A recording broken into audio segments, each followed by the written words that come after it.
ঠাকুমা, আরে ও ঠাকুমা, ঘরে এসে তোমাকে কিছু খেতে দাও তো, অনেক বেলা গড়িয়ে এলো।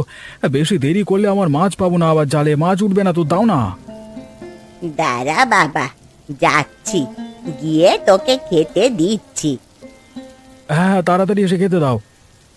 বাবা, আমার তো অনেক বয়স হলো, আমি আর কতদিনই বা বাঁচবো বল? আর বাড়িতে আবার এই হাঁসগুলো আছে, এইগুলোই বা কে দেখবে? তুই বরং একটা বিয়ে করে নে, মরার আগে আমার নাত বউটাকে তো দেখে যেতে পারবো। ঠিক আছে ঠাকুমা, তুমি যখন বলছো তখন আমি বিয়ে করে নেব। আর তোমার এত বয়স হয়েছে, আর এই হাঁসগুলোকে তোমাকে দেখতে হবে না। তোমার যে বউ আসবে, নাত বউ, সে দেখবে। নে বাবা, তুই তাড়াতাড়ি খেয়ে নে, না হলে বেলা আবার গড়িয়ে গেলে আর মাছ পাবি না। হ্যাঁ ঠাকুমা, তুমি ঠিকই বলেছো। এই নাও ঠাকুমা, আমার খাওয়া হয়ে গেছে। আমি এখন তাহলে আসছি, আর তুমি তোমার খেয়াল রেখো। আচ্ছা বাবা, ঠিক আছে, তুই সাবধানে মাছ ধরিস। হ্যাঁ হ্যাঁ ঠাকুমা, তুমি চিন্তা করো না। আরে আসুন আসুন, আমার দোকানে আসুন, এসে গরম গরম স্পেশাল বিরিয়ানি খেয়ে যান। এইরকম বিরিয়ানি আর কোথাও পাবেন না, একমাত্র শুভজিতের দোকানে পাবেন। আসুন আসুন। সুজিত দা, বিরিয়ানির দাম এখন কত করে যাচ্ছে? এই তো মাত্র 120 টাকা করে। কি, 120 টাকা? সেটা কিনা তুই মাত্র বলছো? এই তো আগের মাসে তুমি 100 টাকা করে বিরিয়ানি বিক্রি করতে, আবার এই মাসে 120 গেল। কি আর করব বলো শুভেন্দু, জিনিসপত্রের দাম দিন দিন যা বাড়ছে, 20 টাকা তো বাড়াতেই হবে, না হলে যে আমার লাভ থাকবে না। লাভ থাকবে না মানে? এইরকম এই বিরিয়ানি তো শহরেতে 50 টাকা করে পাওয়া যায়, আর তুমি কিনা 120 টাকা করে বিক্রি করছো, আবার বলছো লাভ থাকবে না? বোকা বানানোর জায়গা পাওনি নাকি? দেখ, তোর সাথে কথা বলবার মতো আমার সময় নেই। তোর যদি বিরিয়ানি নেবার ইচ্ছে থাকে নে, না হলে দোকান থেকে যা, দেখি ভাল লাগে না। দোকানের সামনে অযথা ভিড় করিস না, যা। ঠিক আছে ঠিক আছে, আমাকে দাও 2 প্লেট। কি আর করবো, 2 প্লেট বিরিয়ানি নেওয়ার জন্য তো আর শহরে যাওয়া যায় না। আমি কত টাকা হচ্ছে সুজিত দা? 2 প্লেট 240 টাকা। এই নাও তোমার টাকা। এত সব দাম নিচ্ছ কি করে, আর কি বলবো বলো দেখি। আরে দীনবন্ধু দাদু, হ্যাঁ অনেকদিন পরে মাথায় দেখছি যে, তা কি খবর? কি আর খবর হবে শুভেন্দু? হ্যাঁ, গরিব মানুষ, কষ্ট করে খেটে সংসার চালাতে হয়। বুড়ো হয়েছি, হাতে পায়ের জোরও সেরকম নেই। তাই এই দুদিন শরীরটা খারাপ লাগছিল বলে মাচাতে আসা হয়নি। আচ্ছা আচ্ছা, বুঝেছি। তা এখন শরীর ভালো আছে তো দাদু? হ্যাঁ রে প্রশান্ত, এখন আপাতত ঠিক আছে। দাদু জানো, এখন সুজিত গ্রামের লোককে যা করে লুটছে না, দেখে বিশ্বাসই করা যায় না। হ্যাঁ শুভেন্দু, আমিও শুনলাম যে শুভজিৎ নাকি সবাইকে লুটে খাচ্ছে। তা কি হয়েছে আমাকে একটু খুলে বলতো। জানো দাদু, গত মাসেই তার দোকানে বিরিয়ানির দাম ছিল 100 টাকা, কিন্তু এই মাসেই আবার দাম দাম করেছে 120 টাকা। এইভাবে গ্রামের লোকেদের সুবিধে লুটবুটে খাচ্ছে। আমাদের মতো গরিব মানুষেরা যদি মাসে একদিন বিরিয়ানি খায়, তাহলে এই সারা মাসটা কষ্ট করে ডাল ভাত খেয়ে চালাতে হবে, হ্যাঁ তাই না? হ্যাঁ, গ্রামের লোকের টাকা মেরে ওই জন্যই তো এত বড় বাড়িটা করলো। আবার তো দেখছি রং করেছে, সবই এই ধান্দা থেকে পুষিয়ে নিচ্ছে। দাদু, আজকের মতো তাহলে আমি আসছি, হ্যাঁ? হ্যাঁ, বাড়ি যা, সন্ধে তো হয়ে গেল, আমিও বাড়ির দিকে যাই।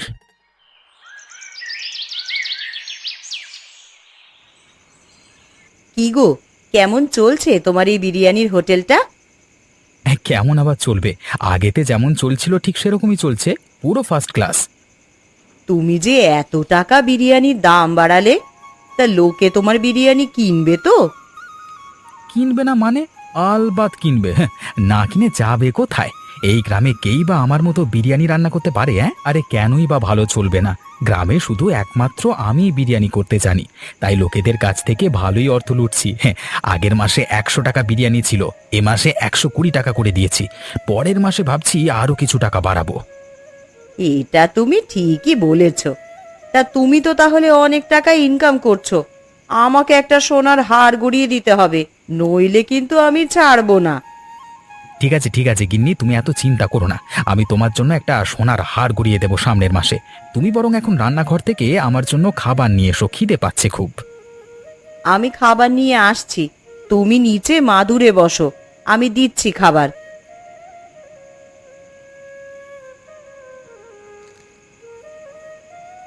এই নাও আমার খাবার শেষ। এবার আমি ঘুমাতে গেলাম, কালকে সকালে আবার দোকানে যেতে হবে তাড়াতাড়ি। ঠিক আছে, তুমি শো, আমি যাচ্ছি।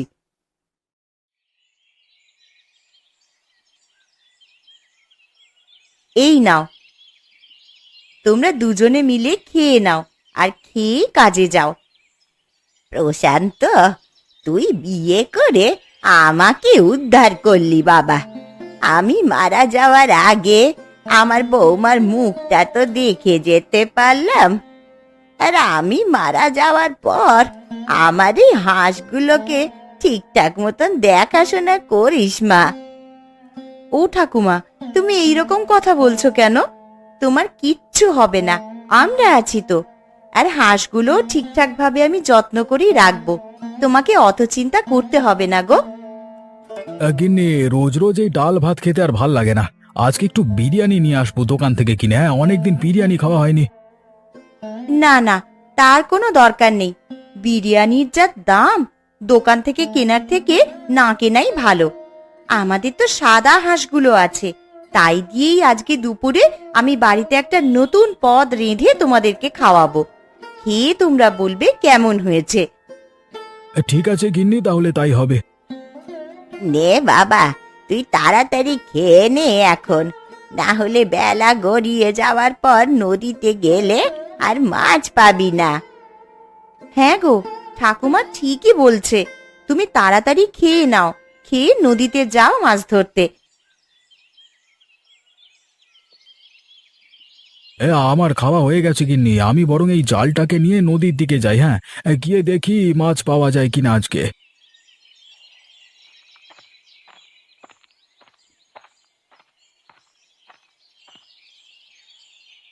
ওই যে আমার নৌকাটা নদীর পাড়ে বাঁধা আছে, যাই তাড়াতাড়ি নৌকাতে উঠে নদীর মাঝখানে গিয়ে বেশ কয়েকটা মাছ ধরে নিয়ে বাজারে যাই।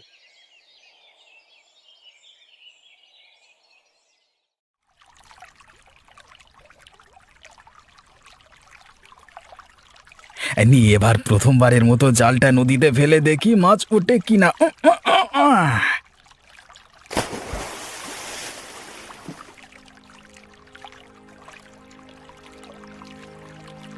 এই রে কলা, একটাও তো মাছ উঠলো না। দেখি আর একবার জালটা ফেলে, যদি ওঠে তো ভালো, না হলে বাড়ি ফিরে যেতে হবে।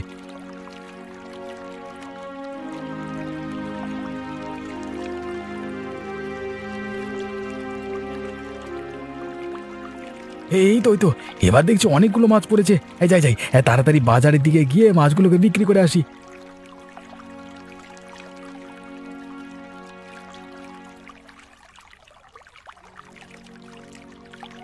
আরে আরে, দূরে ওটা তো মনে হচ্ছে হরিহর বাবু। উনি এইখানে কি করতে এসেছেন? আরে প্রশান্ত, মাছ ধরা হচ্ছিল নাকি? হ্যাঁ, ওই রোজকার মতো আজকেও মাছ ধরছিলাম, তবে আজকে একটু দেরি হয়ে গেল। তা হরিহর বাবু, আপনি এদিকে কোথায় যাচ্ছেন? এই তো বাজারের দিকেই যাচ্ছিলাম কিছু মাছ কিনবো বলে। ভালোই হয়েছে তোমার সাথে দেখা হয়ে গেল।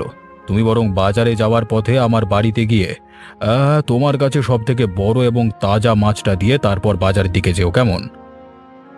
ঠিক আছে বাবু, আমার কাছে সব থেকে যেটা বড় এবং তাজা মাছ আছে সেটাই আপনার বাড়িতে গিয়ে দিয়ে আসবো।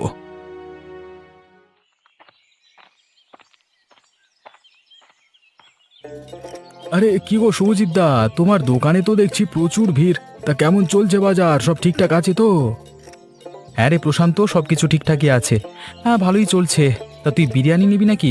আমার দোকানের সামনে এসে দাঁড়ালি যে। আরে নেব বলেই তো তোমার দোকানের সামনে দাঁড়ালাম, কিন্তু তোমার দোকানে বিরিয়ানির দাম তো অনেক। কোথায় রে, আমার দোকানে বিরিয়ানির দাম তো মাত্র 120 টাকা। তোমার কাছে 120 টাকাটা মাত্র হতে পারে, কিন্তু আমার মতো এই গরিব ঘরের মানুষের কাছে ওই টাকাটা অনেক। আমি যদি আজকে 120 টাকা দিয়ে বিরিয়ানি নিয়ে যাই, তাহলে আমাকে বাদবাকি মাসটা শুধু ডাল ভাত খেয়েই থাকতে হবে। তাহলে যা তো যা, দোকানের সামনে ভিড় করিস না, যত সব চলে আসে ভিখিরির দল। এই তোমার কিসের এত অহংকার গো? এই গ্রামে শুধু তুমি একাই বিরিয়ানি করতে পারো বলে এত অহংকার তোমার, হ্যাঁ? দেখবে এই অহংকারই তোমার একদিন পতনের কারণ হয়ে যাবে। হ্যাঁ রে হ্যাঁ, আমিও দেখে নেব। তুই এখন যা তো, আমার ধান্দার সময় বিরক্ত করতে আসিস না। যত সব, হ্যাঁ।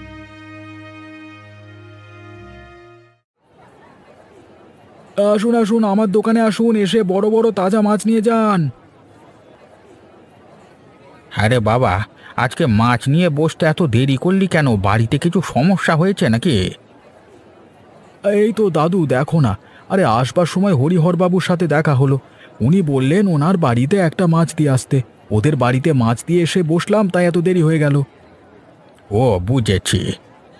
আরে প্রশান্ত, আজকে কত করে কিলো মাছ দিচ্ছিস? এই তো শুভেন্দুদা, বড় মাছটা 50 টাকা কিলো আর ছোটটা 40 টাকা কিলো। বাবা, এত সস্তায়? ঠিকই বলেছে শুভেন্দু। প্রশান্ত ছিল বলেই আজকে আমরা ভাতের সাথে মাছ খেতে পারছি। না হলে অন্য লোক হলে মাছের দামও হয়তো শুভজিতের মতো বাড়িয়ে দিত। সেসব বাদ দাও দাদু, তা তোমাদেরকে কতটা করে মাছ দেব? ওই 1-1.5 কিলো দে না। আমাকে ওই 500 গ্রাম মতো দে। ঠিক আছে দাদু, তোমরা দাঁড়াও, আমি দিচ্ছি। কত টাকা হচ্ছে প্রশান্ত আমার? এই তো তোমার 2 কিলো মাছের দাম 100 টাকা। আর আমার কত টাকা হয়েছে রে প্রশান্ত? তোমার 500 মাছের দাম হচ্ছে 25 টাকা। এই না তোর টাকা। আজকে সমস্ত মাছ বিক্রি হয়ে গেছে। হ্যাঁ, যাই এবার বাড়ির দিকে যাই, গিয়ে গিন্নি একটা নতুন পদ রান্না করেছে, তার হাতের নতুন পদ খাবো। হ্যাঁ, বউ বলেছিল হাঁসের মাংস দিয়ে নতুন একটা পদ রান্না করে খাওয়াবে, দেখি গিয়ে।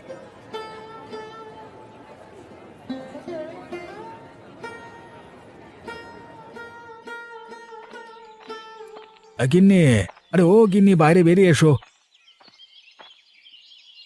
কি গো, আজ এত বেলা করে গেলে আর তাড়াতাড়ি চলে এলে যে? আরে এই তো গিন্নি, আজকে বাজারে গিয়েছিলাম, অল্প করে মাছ নিয়ে গিয়ে দেখি তাড়াতাড়ি মাছ শেষ হয়ে গেল, তাই চলে এলাম। বাহ, খুব ভালো হয়েছে। আমি বরং ঘর থেকে গামছাটা নিয়ে আসছি। তুমি হাত মুখ ভালো করে ধুয়ে নিয়ে মুছে ঘরে এসো। তুমি গামছাটা নিয়ে এসো, আমি ততক্ষণ বাইরে হাত পাটা ধুয়ে নিচ্ছি ভালো করে।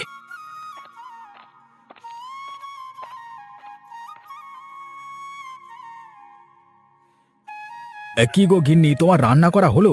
আরে আজকে আবার একটা নতুন পদ রান্না করে খাওয়াবে বলেছিলে, মনে আছে তো? মনে আর থাকবে না?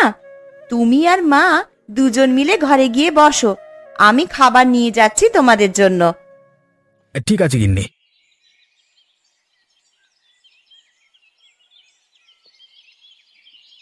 এই নাও, খাবার খেয়ে বলো তো কেমন হয়েছে। আরে এটা তো বিরিয়ানি মনে হচ্ছে। হ্যাঁ হ্যাঁ, এটা বিরিয়ানি। এত কম মশলাপাতি দিয়ে এত সুন্দর বিরিয়ানি রান্না করেছো? হ্যাঁ গো, আমি বিয়ের আগে বাড়িতে এই রকমই কম মশলাপাতি দিয়ে বিরিয়ানি রান্না করতাম। আমার মাথায় একটা বুদ্ধি এসেছে। কি বুদ্ধি গো, আমাকে একটু বলো। আমি ভাবছি আমাদের গ্রামে তো একটি মাত্রই বিরিয়ানির দোকান, তাও আবার চড়া দামে বিক্রি করে। আমি যদি অল্প টাকায় বিরিয়ানি বিক্রি করি তাহলে কেমন হয়? এটা তো খুবই ভালো কথা। তুমি বরং আজ বিকেলে হরিহর বাবুর সঙ্গে কথা বলে এসো, উনি বিরিয়ানির দোকান করতে দেবেন কিনা।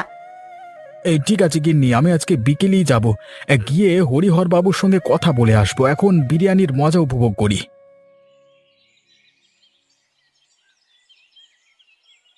হরিহর বাবু, আরে ও হরিহর বাবু, বাড়িতে আছেন? আপনার সাথে একটু দরকার ছিল।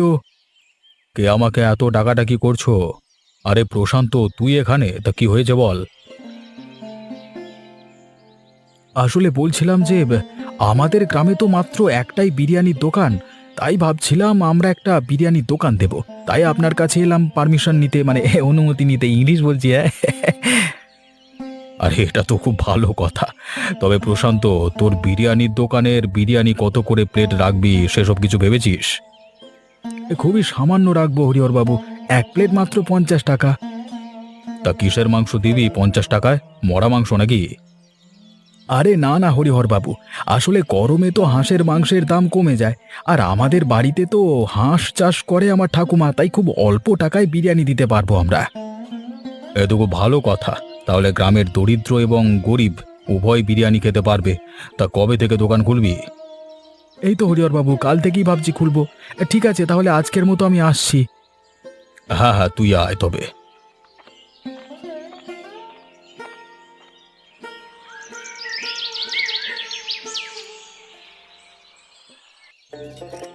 আরে আসুন আসুন, গরম গরম 1 প্লেট হাঁসের মাংসের বিরিয়ানি খেয়ে যান 50 টাকায়।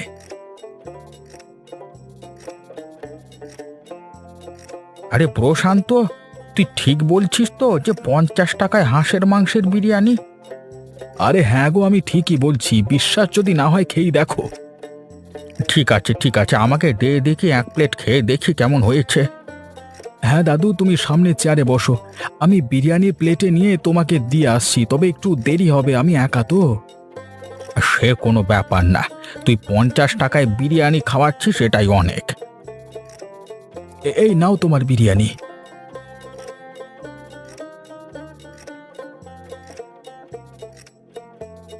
বাহ, এ তো শুভজিতের দোকানের থেকেও তোর দোকানের বিরিয়ানির স্বাদ অনেক। তা কে করেছে এই বিরিয়ানি? আমার গিন্নি করেছে দাদু। ও বুঝেছি। আচ্ছা প্রশান্ত, আমার তো খাওয়া হয়ে গেল, তুই বরং আমার জন্য আরো 1 প্লেট পার্সেল করে দে তো, বাড়িতে নিয়ে যাব। আচ্ছা ঠিক আছে দাদু, তুমি দাঁড়াও, আমি দিচ্ছি। তা কত টাকা হলো হিসেব করে নে। ঠিক আছে, আমি এখন আসছি। ঠিক আছে দাদু, এসো, আবার আসবে কিন্তু আমার দোকানে, কেমন?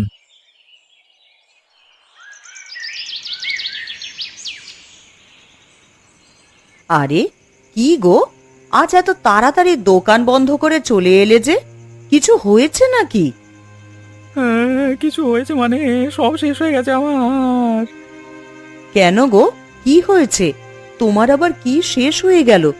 আমায় একটু ভালো করে খুলে বলো না।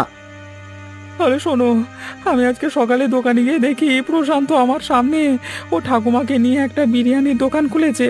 আর সেটা হাঁসের মাংসের বিরিয়ানি, মানে 50 টাকায় বিক্রি করছে। সমস্ত লোক ওর বিরিয়ানি কিনছে, আমারে একটিও খরিদ্দার আসেনি। এখন আমি কি করব কিছু বুঝতে পারছি না।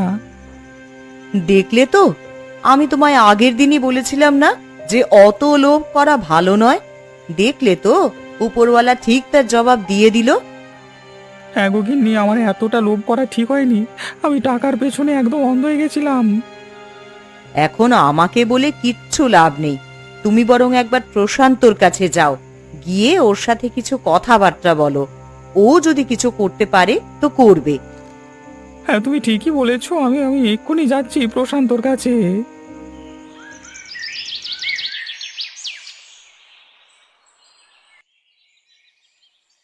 আরে শুভজিৎ দা, তুমি ছুটে ছুটে কোথায় যাচ্ছ? আর তোমাকে এত চিন্তিত দেখাচ্ছে কেন? তোর কাছেই যাচ্ছিলাম প্রশান্ত, তুই আমার যা অবস্থা করলি আমি কোনোদিন ভুলতে পারবো না। কেন গো, আমি আবার কি করলাম? জেনেও ন্যাকামো করছিস? তুই দোকানটা দেওয়ার পর যে আমার খরিদ্দারগুলো সব কমে গেল তার কথা বলছি। ও এবার বুঝেছি, আমি তোমাকে সেদিন কি বলেছিলাম যে তোমার এই অহংকার তোমার একদিন পতনের কারণ হয়ে দাঁড়াবে। আর দেখলে তো ঠিক তাই হলো। হ্যাঁ রে প্রশান্ত, আমি খুব ভুল করেছি। তুই দোকানটা খুলেছিস, আমার দোকানের বিক্রি হবে না বিরিয়ানি। এখন আমি কি করি বলতো? একটা উপায় আছে, যদি তুমি করো তাহলে আমি তোমাকে বলবো। হ্যাঁ হ্যাঁ, সব করতে রাজি আছি, যা হোক করে সংসারটা তো চালাতে হবে। তুই বল আমাকে কি করতে হবে। আরে আমি তো দোকানে একা থাকি, আর ঠাকুমা যদিও বা থাকে উনি তো শুধুমাত্র বসেই থাকে। তাহলে তুমি আমার দোকানে কর্মচারী হিসেবে থাকতে পারো। আমি তাই করতে রাজি আছি, তাই করতে রাজি আছি। ঠিক আছে, তাহলে কালকে থেকে আমার দোকানে চলে এসো। ঠিক আছে ঠিক আছে, তাহলে কালকে থেকেই তোর দোকানে চলে যাব। আমি আমার ভুল শুধরে নেওয়ার জন্য তোর দোকানে কর্মচারীর কাজ করবো রে। বেশি কিছু দিতে হবে না, দুবেলা দুমুঠো খাবার মতো টাকা দিবি, তাহলেই হবে। তুমি চিন্তা করো না, তোমাকে ভালো রকমই বেতন দেওয়া হবে, তবে সৎ পথে খরিদ্দারদের সাথে ভালো ব্যবহার করে কাজ করতে হবে, ঠিক আছে? তুই যেমনটা বলবি তেমনটাই হবে। একবার ভুল করেছি, আর করবো না রে।